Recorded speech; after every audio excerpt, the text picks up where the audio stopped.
Okay, this video is specifically for practicing Christians. So imagine that you go to a local grocery store or drugstore on a Tuesday next week during an evening in which you're not rushed.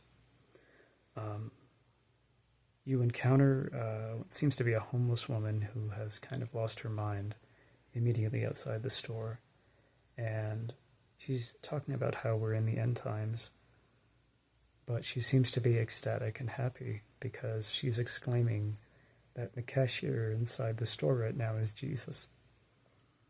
So you're thinking, well, this is kind of adorable because even though, she may not be sober or certainly not mentally healthy right now, she has something to smile about.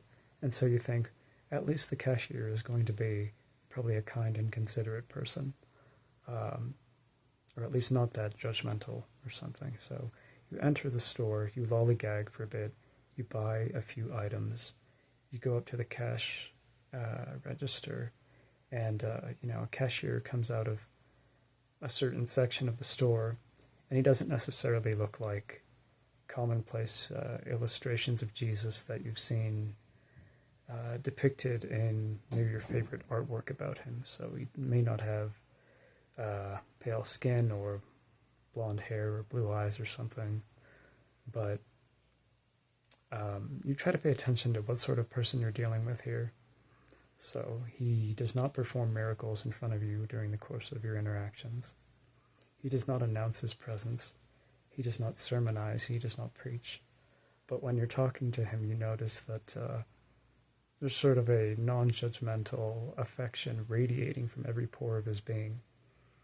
And while you might not note it in the moment when you're talking to him, because obviously sometimes you might have to keep your guard up, he cracks certain jokes, and you do feel comforted and settled into your skin during that brief little exchange that might last for only, I don't know, maybe 5 or 7 minutes or something.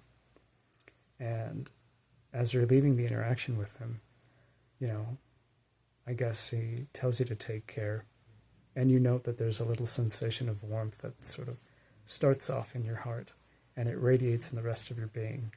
And later on that night, as you go to sleep, you kind of wonder if there was something special about him, okay? So here's a question you might want to ask yourself.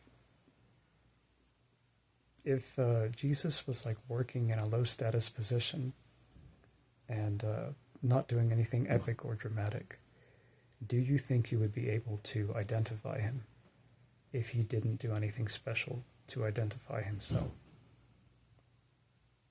And if the answer to that question is no, try to ask yourself why the answer to that question is no. Something to think about. All right, you guys have a great day, and God bless you.